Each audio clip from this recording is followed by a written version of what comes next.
But when we fight them and work against them, they actually become the instruments of our purification, because we have to deny ourselves, we have to work against them, we have to build virtue contrary to that. The demons actually are constantly trying to get us to commit sins that become vicious, that is, we have vices, so that we become weak. And then that way it's easier to combat us in that process. They want to set up an abusive relationship with us, etc. But if we combat them, then what happens is we begin to develop virtue.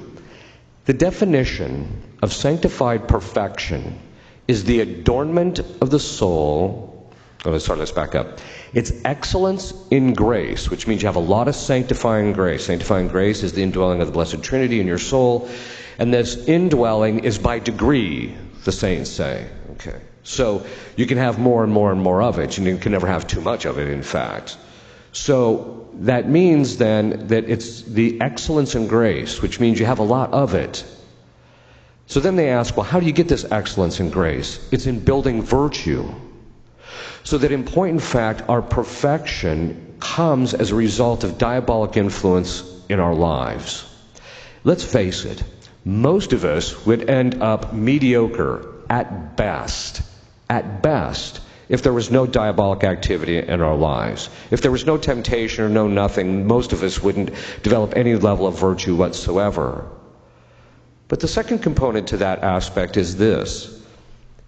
When we have to fight against the demons, it means that the application of our wills and the struggle that we do is harder, and we have to exert more energy, and we have to do it more strongly. As a result of that, we gain a level of virtue. Our virtue is higher than it would be if we were just kind of inculcating it on our own through a normal process of just developing virtue.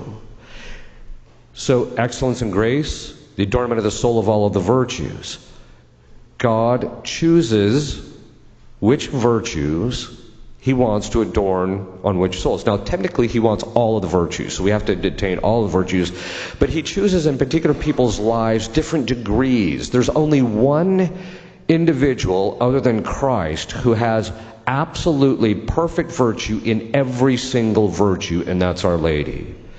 Everybody else in heaven, other than the angels, all have varying degrees of the virtues.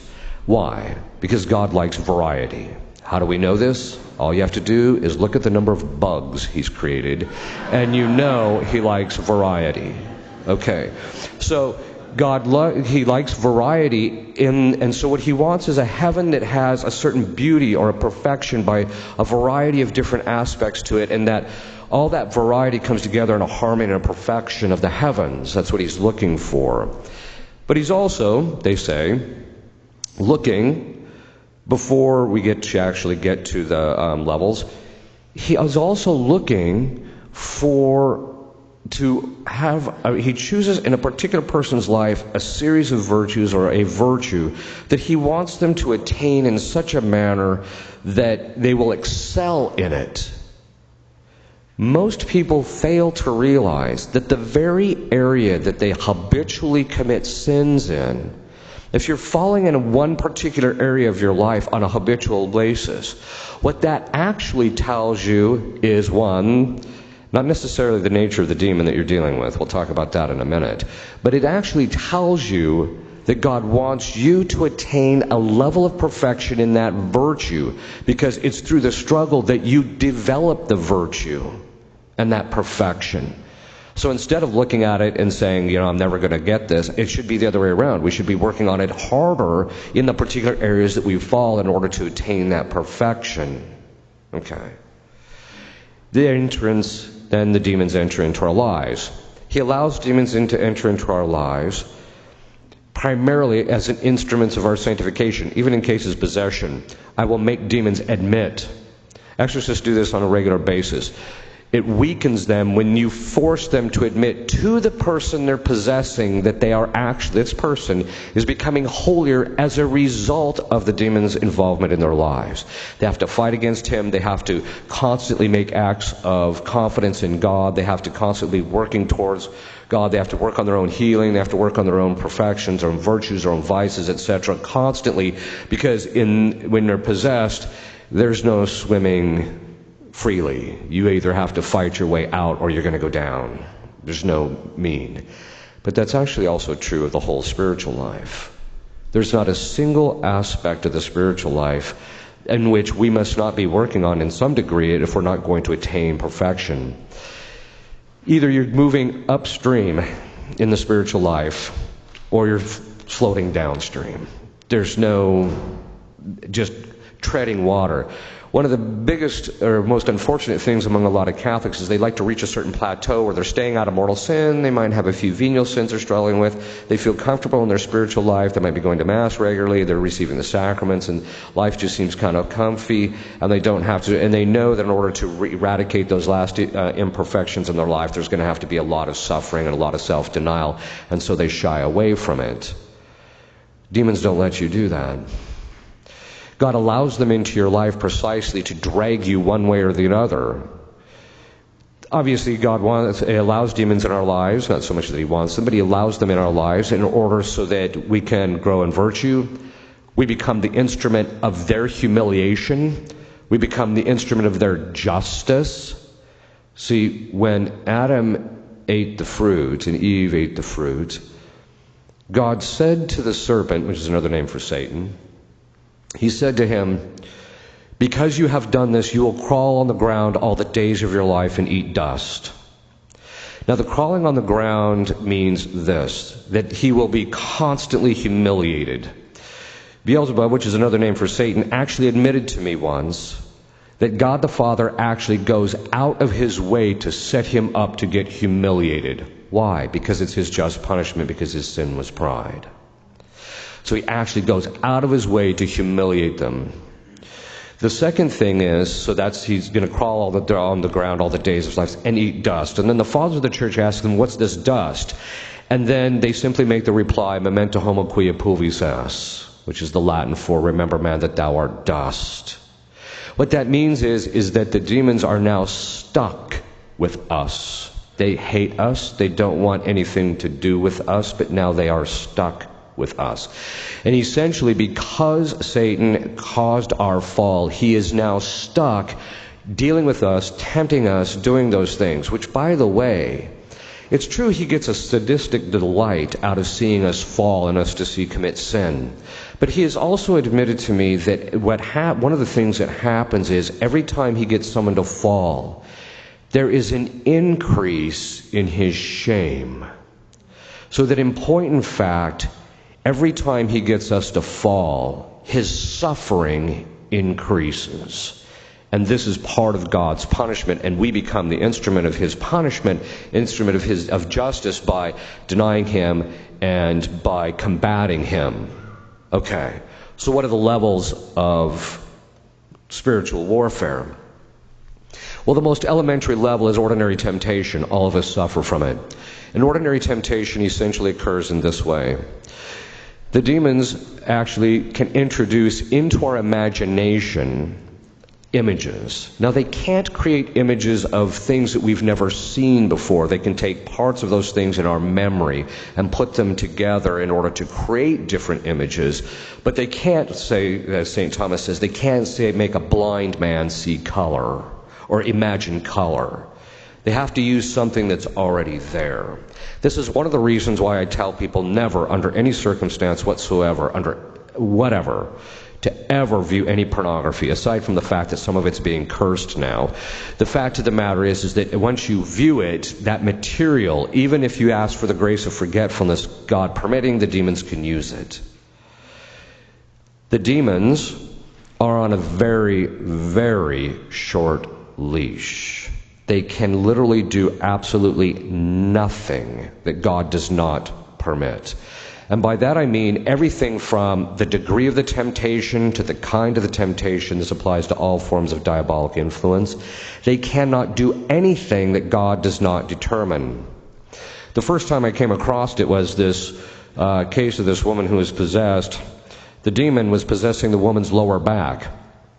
And because they usually possess a part of it. And so I said to the demon, I commanded the demon, "Why are you possessing the lower part of the back?" And he just says to me, "I don't know." And I said, "What do you mean you don't know?" Oh, by the way, when I say it colloquially, it's actually very formal in session. I'm commanding the demons to tell me. Why don't you know? Right? And he says, I don't know. He says, when I entered, Christ restricted me to that part of the body. Now think what that means. And when they enter, one of the things that the church tells you when you're doing exorcisms is there's a series of questions that you're supposed to ask the demons and get the information out of. And what that actually tells you is, one of them, which is the sign of departure, is that when they enter, at least the head possessor, not necessarily all of them, the head possessor knows the complete dynamic of the possession. He may not know all the details of the process of his getting the boot, but he very often knows the date and the hour when he's going to get kicked out because it's revealed to him. He's told what he can and cannot do during that possession case as far as preternaturally manifesting, whether he's going to levitate or not or anything like that. All of that is predetermined by Christ.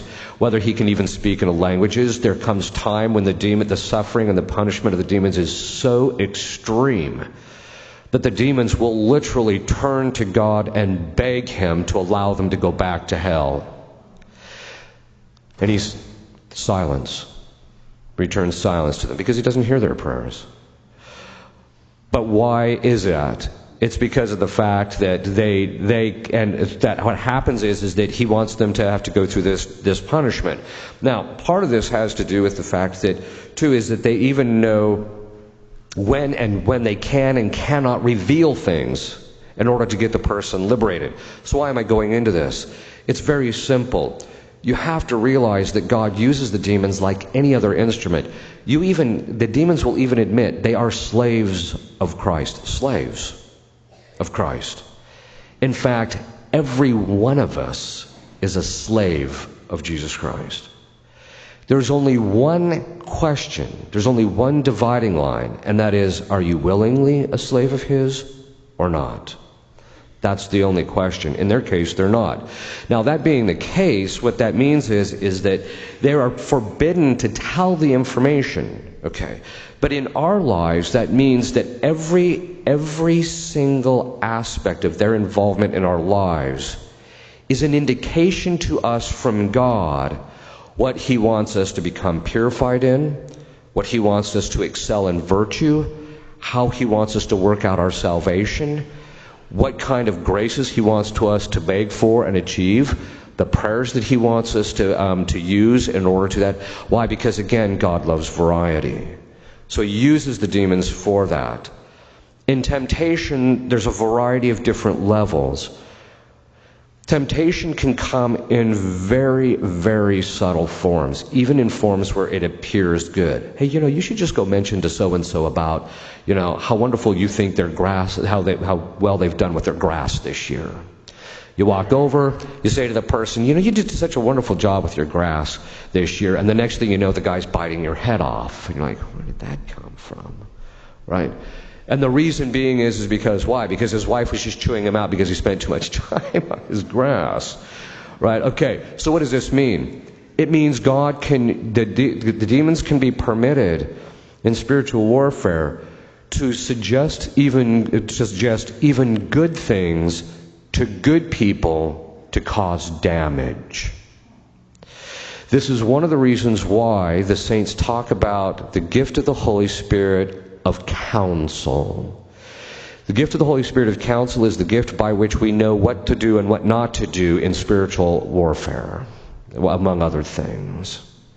And so that's one of the things to ask for, is the gift of counsel.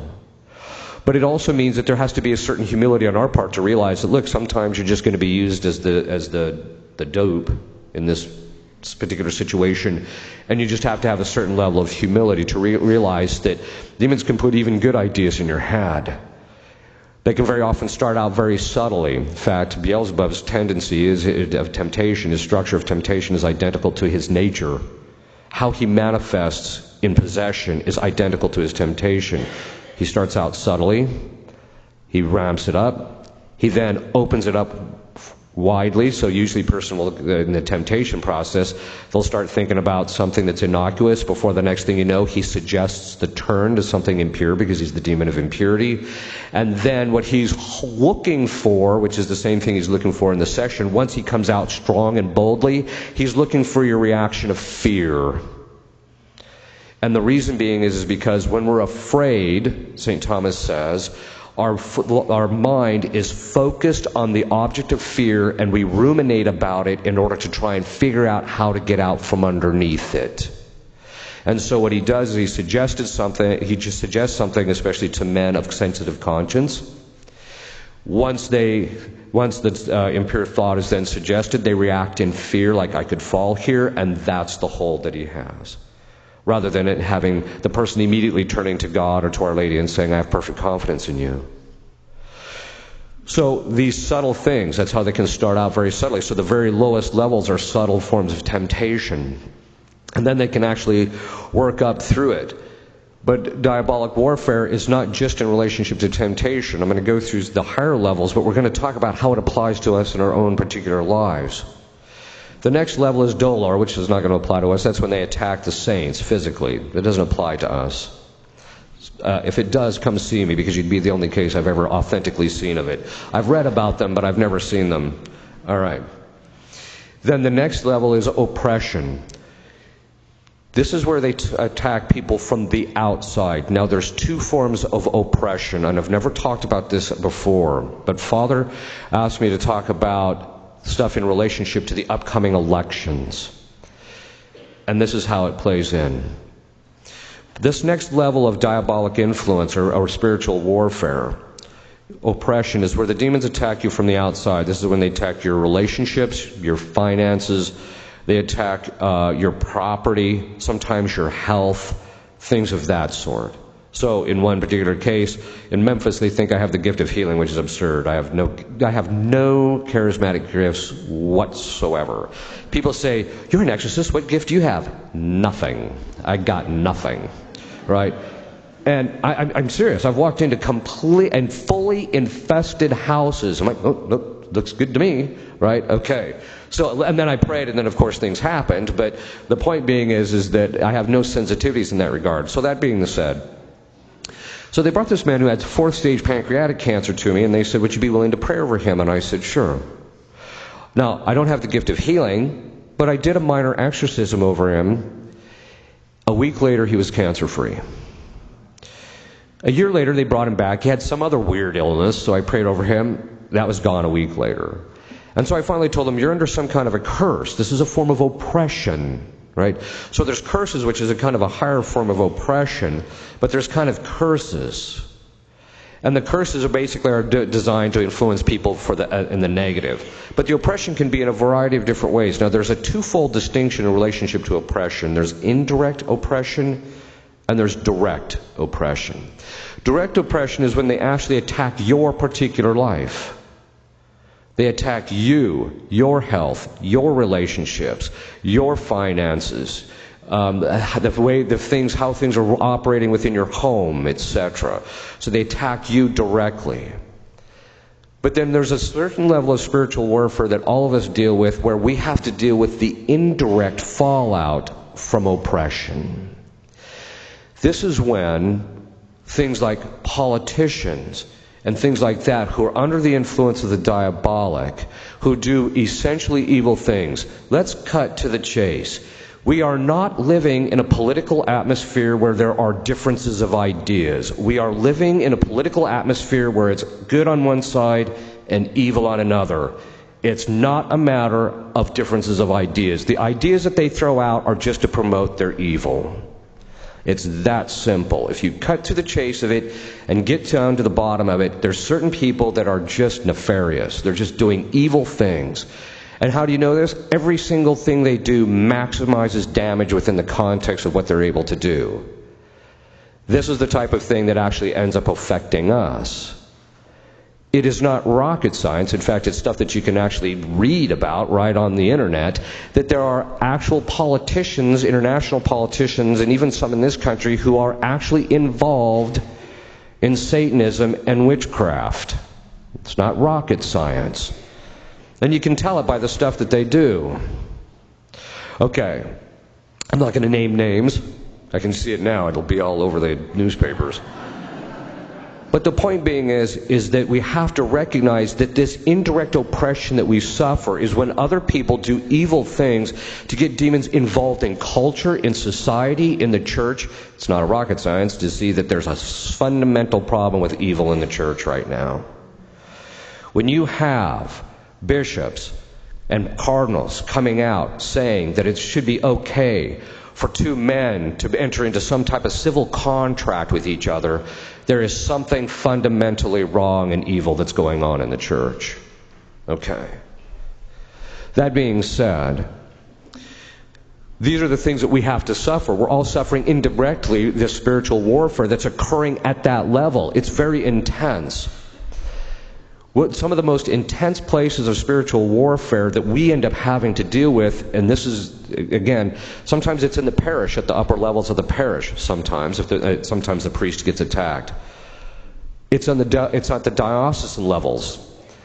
The vitriol, the absolute hatred that demons have for bishops, when you see them talking about bishops in possession cases, the hatred they have for them is palatable. You can literally see the hatred they have for them. At the level of the Vatican, it's all where the warfare, we're all suffering from this warfare that's going on at that level, and that's a form of indirect oppression. What we have to recognize, of course, is that the church is indefectible. Christ said the gates of hell will not prevail against it. It doesn't mean that that members can't become really sinful. It doesn't mean that we can't have a Holy Father spouting things that are very odd and strange and even contrary to the faith, because the church itself has said it's only under these conditions that we know that he is infallible and is going to tell us what we know to be the truth, necessarily. It doesn't mean we ignore him, etc. It just means that we have to have a clear understanding of our faith, and that's a very important point. One of the principal ways to combat in spiritual warfare is you have to know your faith. It's not good enough just to say a few prayers here and there. You have to continually learn about your faith so that you don't get sucked into this indirect oppression. Because if you don't, it's so toxic. Modernism, which is now the heresy in the church, is so toxic. It's so much in the air that unless you have a special grace or unless you really know your faith extraordinarily well, you are simply going to end up in error. It's that simple. So you have to pray for God for that. But this is an indirect spiritual warfare that we all have to deal with. We all have probably experienced this, right? When you sit here and you read some of the stuff that's going on, that's coming out of the Vatican, or some of the things that these cardinals are saying, or some of the things that the bishops are saying and doing, and then the whole pedophilia scandal and all this other stuff that's going on, and then the fact that they were shuffling this around, this is a burden to a good Catholic. And this is the suffering, and this is exactly the kind of attack that the demons are willing to get. If they can't get to you directly, they're willing to take you down by having you despair or give in to discouragement or disappointment or even scandal in relationship to the church. What, of course, St. Thomas Aquinas says there's two kinds of scandal: active scandal, which is when you actually do something that's scandalous. But then there's passive scandal. And what does that mean? It means when you see somebody do something evil and it causes you to sin or to lose your faith. And he says that is sinful. It doesn't matter what these people do. It doesn't matter what anybody does. It doesn't matter what any priest, bishop, or cardinal, or pope, or whatever they do. It doesn't matter. You should know your faith well enough, and you should not allow it to affect your faith at all. It's difficult, but it's part of the spiritual warfare. But this is this indirect. We also suffer it indirectly in relationship to politics. This is one of the reasons why we, as part of spiritual warfare, you have an obligation to vote. The church has reiterated the fact that John Paul II himself even said in one of his documents that each citizen, if they have the right to vote, has an obligation to vote in order to secure the common good for the society. And it's a negligence to do so. It's a sin. That you have an obligation to get out there and do this. Because why? Because we have an obligation, as Leo XIII said, and as Pius XI said, and of all the saints have said, especially the popes in the last 150 years, that we have an obligation to establish the kingship of Christ even in the secular sphere. Even in the secular sphere. And that means as citizens of this country, we have an obligation to go and vote for those people who are going to uphold life, that is the values of the church, uphold life, protect the common good, make sure that the primary thing, and this is an interesting thing, one of the brainchilds of Freemasonry is communism. And communism, and we know that Freemasonry is diabolic from the top to the bottom. In fact, one demon even admitted to me that the name of every single level of Freemasonry is named after a particular demon. We also know at the very top levels it's actually Luciferian. It's not satanic. Satanic, it means that you actually worship Satan, but it's Luciferian, which means you become your own god. So we know that at the top it's Luciferian. But in the communism, one of the triumphs of communism, one of the ways that communism has spread its errors, as Our Lady said at Fatima, is that everybody thinks that the most important thing in an election is the economy. No, it's not. The most important thing in any election is the spiritual and moral welfare of the citizenry. That's the most important thing in an election. The fact that we tend to think it's all about, that the primary thing is about the economy, is the economy stupid? No, actually you're stupid thinking it's about the economy. It really should be about, because why? The only reason that St. Thomas says, he says in his work on De Regimini Principiis, he says, the reason that you have to promote a good economy is so that the citizens can develop virtue. That's what it's there for. But one of the ways that we're dealing with this indirectly, and this is why we have to part of our spiritual warfare, one of the lower levels is just doing our part to help culture, to help the politics, to help the society in relationship to how we vote and what we do, etc., what we support, etc. Those are the things that we must do in order to combat the diabolic influence. And that's just all at the level of oppression. Then there's diabolic obsession. Diabolic obsession is when they actually attack the person psychologically. That is, by besieging their imagination to such a degree that the person cannot think outside the box. That is, they cannot think outside of fear or lust or anger or things of this sort. And how do you tell that between that and something that's psychological? When it's psychological, it's pretty consistent because it's a habit, right? So it's an intellectual vice, which is basically what mental illness is. It's an intellectual vice, unless it's caused by an organic cause, something psychiatric. But it's very consistent, and it's set on or off by external stimulus. Somebody says something mean to you, and then you react in anger. That's psychological. Whereas when it's diabolic obsession, just switches on and switches off, and there's no external stimulus that indicates that it's there. One of the ways that you can notice it is in people is they go to confession, and all of a sudden it's gone. It seems it so. And then after 3 or 4 days or more, it sets back in. And this can be about any kind of particular sin. In relationship to that, so there's some people are allowed. Why does God allow them into their lives? Sometimes it is actually, as I mentioned, it's obviously because he wants them to become holier through the process. St. Alphonsus Liguori said in one of his works, he said, this business of everybody thinking that God is always going to give them a grace all the time, even at their deathbed, is absurd. In fact, what he says is that there's a certain number of mortal sins that God preordains that once that person reaches that point, he's going to pull the plug on the grace. And the person's just not going to be able to combat the diabolic. But that doesn't mean, of course, and how do we know this to be true? We know this to be true because there's the traditional church practice of praying for final perseverance and final penitence. If God always gave us a grace, even at our deathbed, all the time, to every single individual, why did the church ever start that devotion? It wouldn't make any sense, right? But so why am I going into this? The reason I'm going into this is that God will allow demons into people's lives sometimes to punish them. It's not too common. And usually it's because the person has made the decision that they are not going to get their act together. I'm not going to change. Therefore, I want this sin. I want this to happen. And so God will allow the demon into their life to afflict them, to show them what the true punishment is. He's literally giving them what is the product of their sin. What most people don't realize is that the proper effect of every mortal sin, the proper effect of every mortal sin is possession. So then people ask, well, wait a minute.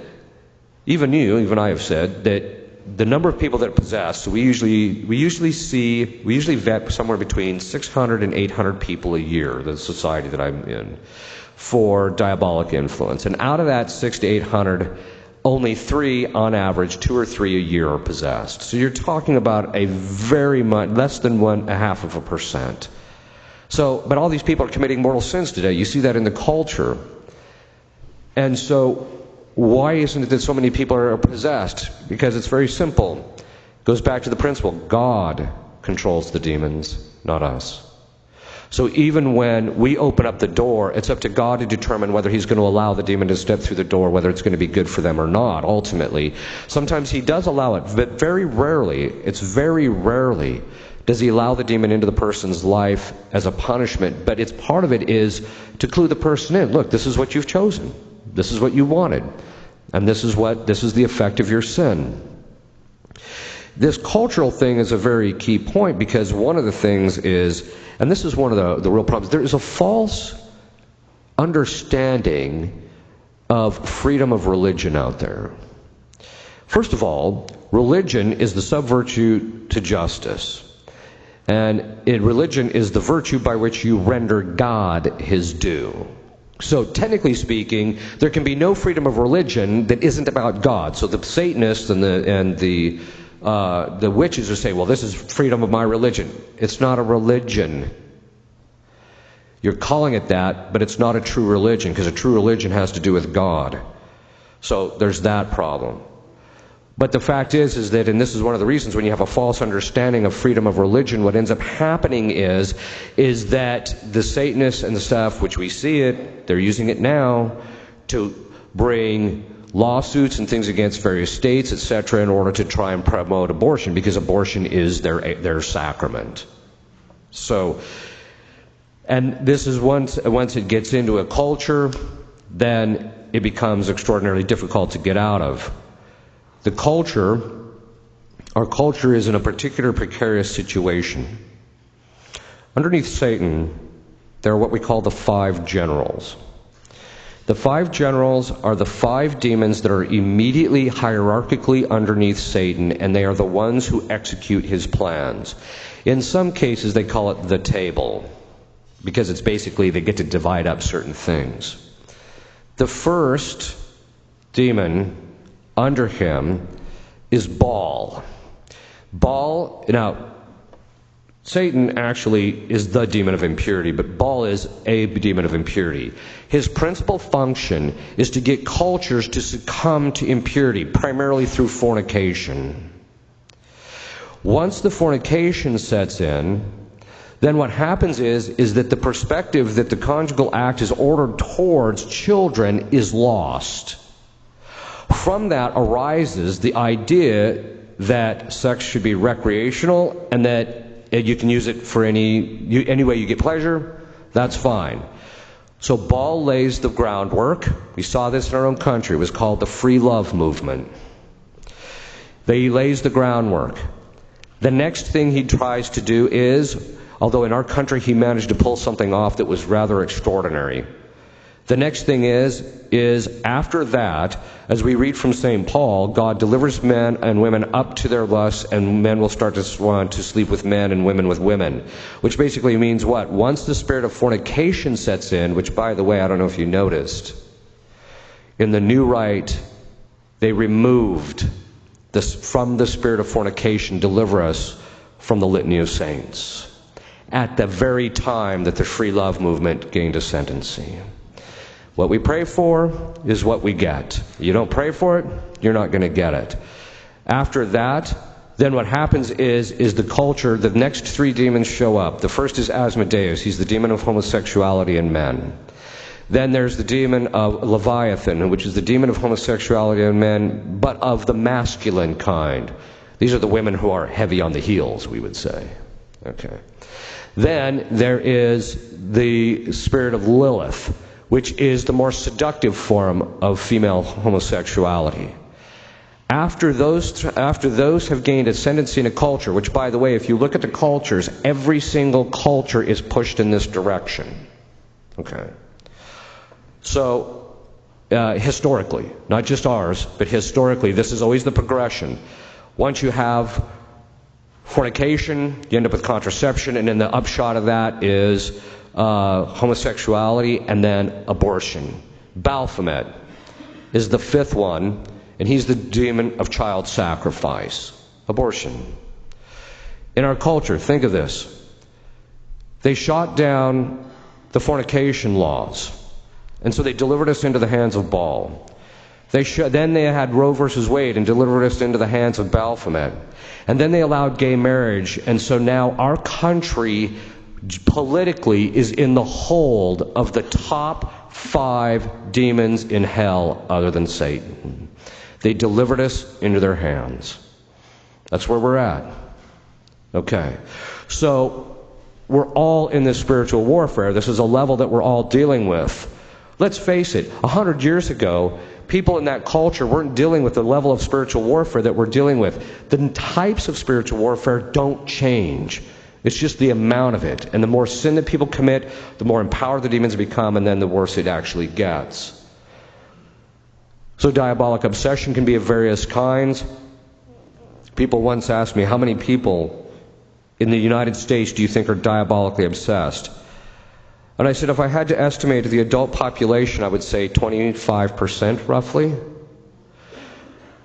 2 weeks later after I said that, they actually came out with a statistic that kids between the ages of 18 and 25, 22% of them either have or are currently seeing a psychologist. Then there's diabolic possession, which is rare. It's very rare, as I mentioned. It's less than 0.5% of those people who even show up to us. But possession is becoming more and more of a problem. We're seeing it in the sense that we're seeing it even in the media and in the culture. If you actually look at or listen to some of the women, specifically the women, although the men are involved with it too, in Hollywood and in the music industry, they are openly talking about what's called an incubus. That they have an incubus, which is basically a demon they have sex with. They're openly talking about it. And many of these women are actually possessed. You see it by their psychological patterns, because the psychological patterns are very distinct between possession, diabolic influence, and things like psychosis and things of that sort. They have very distinct. Even though to the untrained eye they look the same, they're very distinct. But the possession is actually of two kinds. Partial, so that's another level. So there's partial possession, and that's where the person has periods of lucidity. So I'm sure many people here watch The Exorcism of Emily Rose. It was actually based upon a true story. The woman's name was Annalise Michel. She was possessed twice, actually. The movie didn't get it right, by the way, but she was possessed twice. First in 1967, and then she was liberated about, if I remember right, about 1970, 69 or 70. She was liberated. 3 months later, Our Lady appeared to her and said, "Would you allow the possession again so that many would come to knowledge of it?" And she said yes. She became possessed again. She ended up dying from it because the demons shut down her ability to eat, which they can do, God permitting.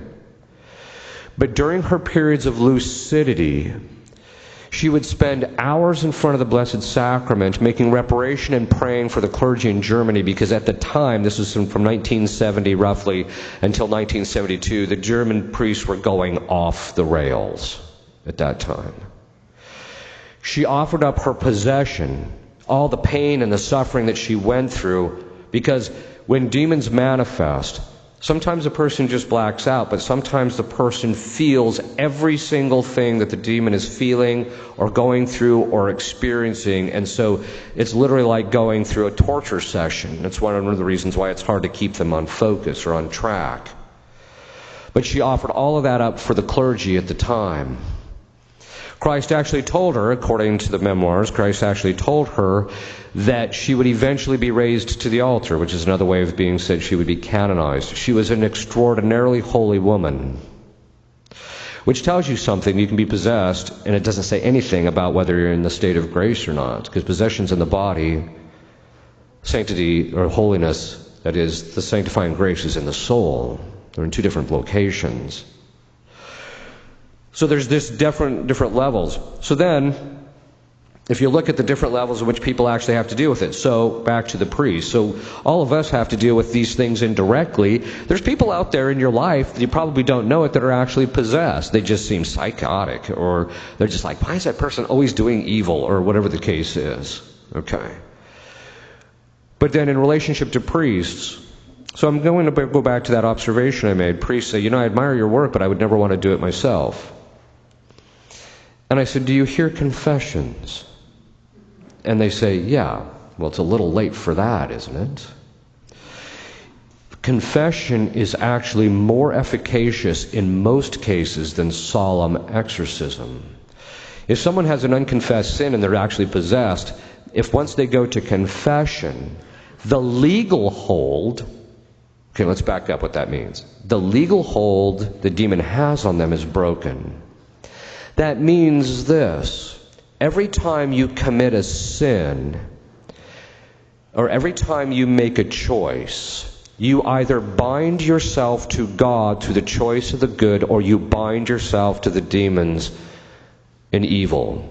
The term absolution, absolvere in Latin, literally means to dissolve or untie, or to remove the bond of justice, because in justice you've taken yourself out from underneath God and placed yourself underneath Satan through your sin, and as a result of that you're connected to this guy now.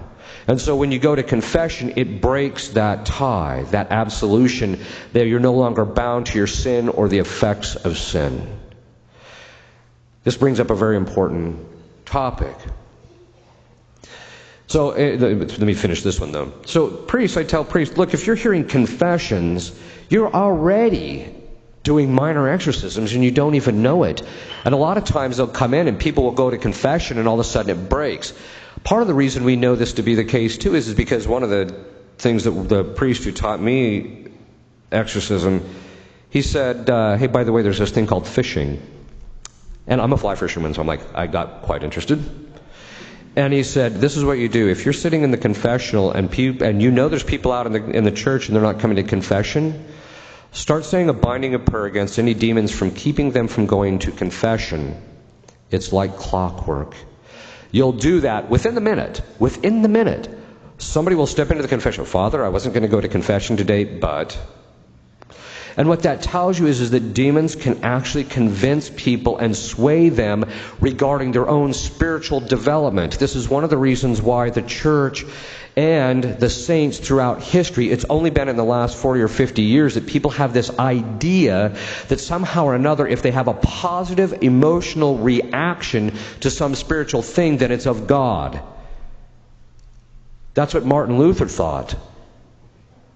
In fact, he actually made it the criteria just at the time when God sent St. Teresa of Avila and John of the Cross to the church, who completely departed from that and said the emotions cannot be trusted. Why? Because the demons have access to them. They can cause the emotions. And I've seen it. They can cause positive emotions in relationship to certain pious practices. But they can also block them as well. So you can't follow your emotions. They can't be trusted. You have to follow reason enlightened by faith. That's what we should be following. So one time when this one woman who was possessed said, well, I just feel like... I said, wait a minute, let me get this straight. You know the demons have control over your emotions and you're basing your decision off your emotions? Which is a real big problem, because in possession work, you're constantly trying to get the psychological separation between the person who's possessed and the demon, because the demon's gotten into them psychologically and is messing with them, and you got to get that psychological separation, because if you don't, the demon can hide behind that and you can't get anywhere. Okay.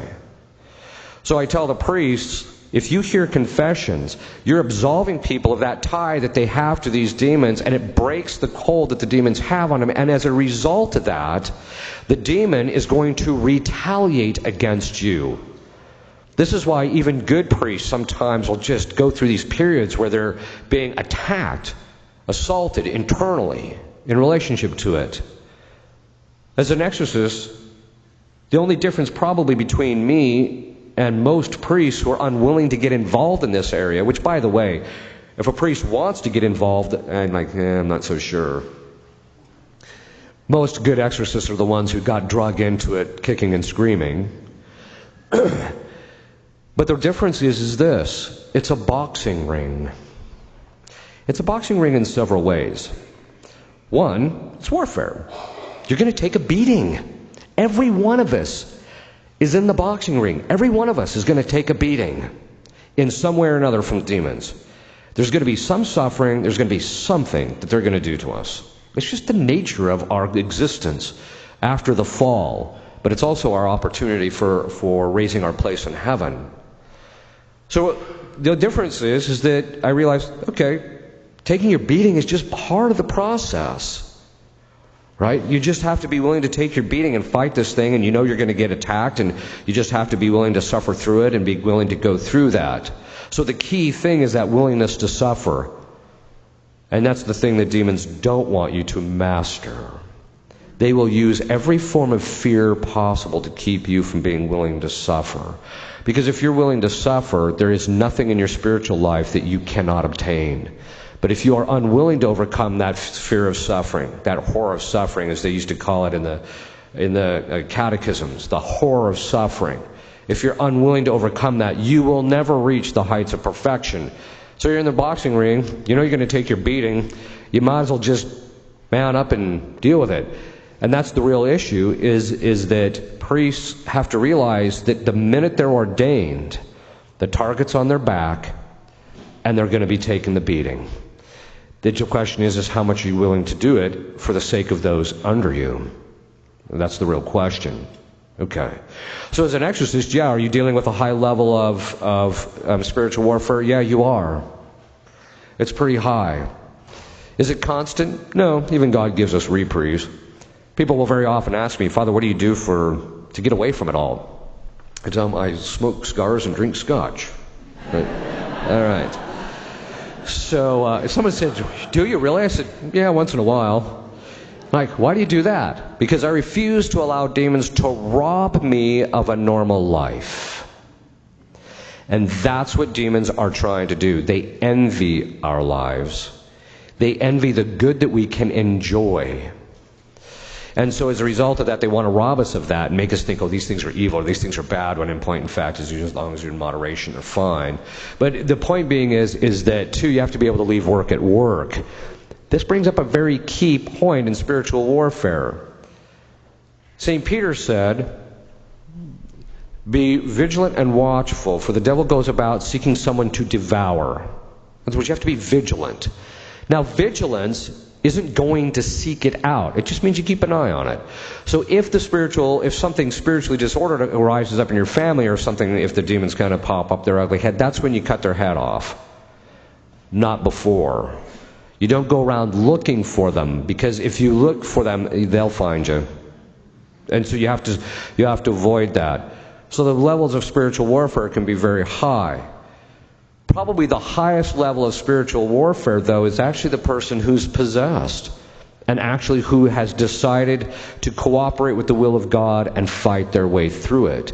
In fact, I've even told some of the people that have been possessed, I say, okay, now look it. When you get to heaven, you have to be nice to me, because you're holier than me, which means you're going to be above me and you can boss me around. So you have to be nice to me when you get to heaven. Okay. Because they are some of the holiest people I've met. And it's through that spiritual warfare that they gained that level of holiness. I've seen a woman who was possessed by Beelzebub. Beelzebub's another name for Satan. Go 6 months. The demon of impurity goes 6 months without committing venial sin. Venial sin. So when we think to ourselves, oh, I'm struggling in my spiritual life, we don't have a clue. These people's spiritual battle and warfare is on a level that none of us ever experience. And yet God gives them everything necessary, and that should give us confidence and hope, right? It should give us confidence that it doesn't matter what the level of spiritual warfare, what the attack is, what the onslaught is, whether it's in me or whether it's in my family or whether it's in the church or in society or in the culture or in politics. It doesn't matter. In the end, God is the Lord of history. God has control over it, and God will be the one to determine what we can do with it and how we can overcome it. And that just means that we have to cooperate with Him if He wants the demon in his life, in your life. And usually everybody's got one. Usually most families, in my experience, most families have generational spirits, sins that the parents or somebody committed and it gets passed on from generation to generation as a form of temporal punishment due to the sin.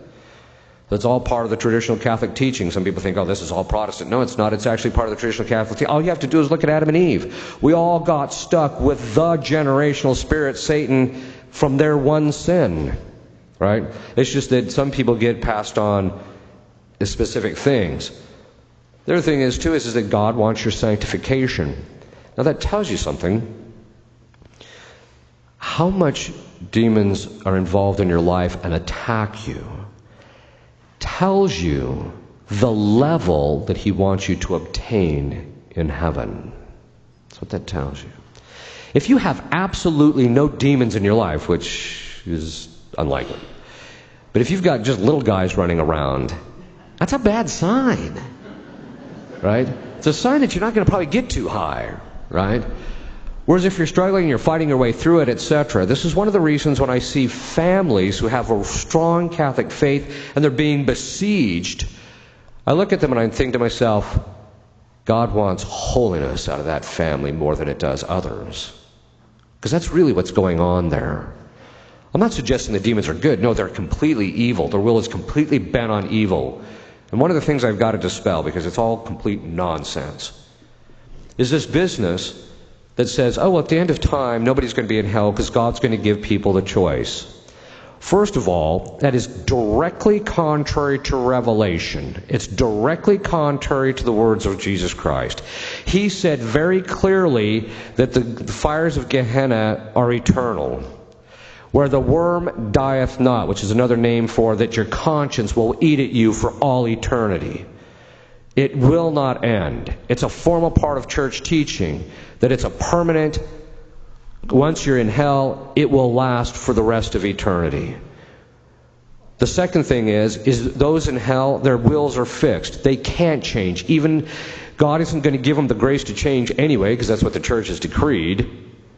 But the second thing is that they can't change because their will is fixed in evil. You see this with demons. You'll sit there and say, okay, let me get this straight. So you were created to have the beatific vision, yeah. And you were created to have this phenomenal knowledge and to help people in this way, yeah. And you decided that you weren't going to do that, and you knew the effects of your sin, yeah. And you knew this was going to be eternal, yeah. And you knew you'd be suffering all these things, yeah. And you do it again, yeah. They can't change. They don't want to change. They have chosen, through their choice, they have chosen to attach themselves to the sin that they wanted permanently. For human beings that are in hell, that permanency comes at the time of their death. So either when you die, either your will is fixed in the good or it's fixed in the evil. There's no change. And so this business of, oh, eventually, it's all sentimentality. It's all based on false understanding of mercy and justice. Oh, God is so merciful. Don't give me that. The point being is that we have to recognize that God laid this landscape. He could have done it differently. But God loves a good fight, a really good fight. You know, even as human beings, God kind of gave us a natural inclination for that, right? You see that, you know, when and I'm not suggesting that you go out and watch boxing, but guys will go out and when there's a good boxing match and there's just blow after blow and they're just going after each other and one guy just finally gets the better of him, you know, everybody's standing up and cheering. God's the same way. Everybody in heaven is the same way. They love a good fight, right? And so, but the difference is this. You know, in the movies, When you go to the movies, and these exorcism movies, which I can hardly sit through them, but when you watch them, what ends up happening is they always show the exorcist going in. The dynamic is the exact opposite. When an experienced exorcist steps into the room with with a demon, the demon is scared to death. And the reason he's scared to death is because there's a 500-pound gorilla standing behind the priest, and that gorilla's name is Christ, who's about to beat him so badly that he will get to the point where his threshold of pain is so bad he will simply shut down and can't function. He knows that's what's coming. He knows it's going to go badly. He knows he's going to get humiliated. He knows he's going to have to do and say things that when he gets back in hell he's going to get ridiculed over. He knows all that, so he's scared to death. But that should give us the courage to recognize that when it comes to our own spiritual battles, Christ is standing behind us as long as we are standing with Him. So, what does that mean? Christ actually said to the apostles, actually it was the disciples, when they came back, they said to Him, they were all joyful, and they said that even the demons obeyed us in your name. And He said to them, He said, count not the fact that the demons were subject to you. Don't be glad for that reason. Be glad rather that your names are written in heaven. What does that mean? It means that the more intense the person's spiritual warfare is in their life, it's actually a greater sign of predestination if they cooperate with Christ through that process. But then Christ also said, count yourself as useless instruments. Useless. I can't tell you how many times demons will say in session, you can't make me do this. No, I cannot. One time during one of my conferences, someone asked me, how many people have you liberated? I said, none. I haven't liberated anybody. Now, Christ liberated lots of people in my presence, but I haven't liberated anyone because I don't have the power to liberate anybody. Only Jesus Christ acting through me, through the exorcist, or through you, can He liberate you or people in your family or what have you. The point being is that we are useless, and it's only when we let Christ act through us. And we're going to end it on this line. One time during one of the sessions that I had, this woman was possessed by a demon of fear. And what Christ was asking from all of us, we found out, is that everybody work on humility. Everyone from the exorcist to the woman who's possessed, everybody around, to work on humility. And so at a certain point, I got the demon manifested, and I was making him say the litany of humility. And at a certain point, about a third of the way through, the thought, I think it was a grace, I'm going to chalk it up to a grace, came into my mind, get out of the way. And I got this distinct impression, it was Christ telling me, it's not your place to draw people to you. Your job is to draw people to me and to stand out of the way. And that's when I began to realize, and when the demons would say, you can't make me do this, no, but He can. When you say He can, which by the way, it's kind of interesting, because demons, if you just say He can, they know what that means. It means He refers to God. If you say she can, it refers to Our Lady. So, they can make you do it. I can't make you do it. But that tells you, even in your own spiritual warfare, you have to realize that you have to get out of the way, let Christ work from you, work on the humility, and then you will be very powerful in relationship to cleaning up the demons in your own lives and the lives of your family. Once, the demon looked at me and he said, in relationship to Our Lady, he said, her power is in her humility. Now think about what that means. That means this. It means that when we are proud, we're weak. Why are we weak? Because we take control. Whereas when we're humble, we let Christ operate through us, and He has infinite power. He's omnipotent. And therefore can accomplish anything. And so it's through the humility. It's her humility that made Our Lady so powerful in the end. It's even her humility now that makes her that perfect instrument of her Son. The perfect instrument. The perfect instrument is the one who the instrument does, or the tool does exactly what you want it to do when you want it to do it. And that's what Our Lady was, and still is. She always does God's will whenever and in the manner that He so determines, and puts herself aside and never, ever counted the personal cost. Ever. So, humility. You have to work on humility. It's a grace. It has to come, and you have to ask Our Lady for it. These are the different levels. We're all dealing with it. Now, I'm not suggesting that you sit down and figure out, okay, I'm at this level. I'm not suggesting that. What I'm saying is that if God brings you, if there's a demon that God allows into your life, and He brings you to a level of spiritual warfare, don't cower from it. Just ask Christ, make me strong. Give me the willingness to suffer, keep me humble, and then help me to keep the course. And if you do those 4 things, ask for those 4 things, you will keep the course. You will attain that crown of glory that St. Paul talks about. Okay. And if you'll kneel, I'll give you a blessing. Benedictio Dei omnipotentis, Patris et Filii et Spiritus Sancti, super vos et manet semper. Amen.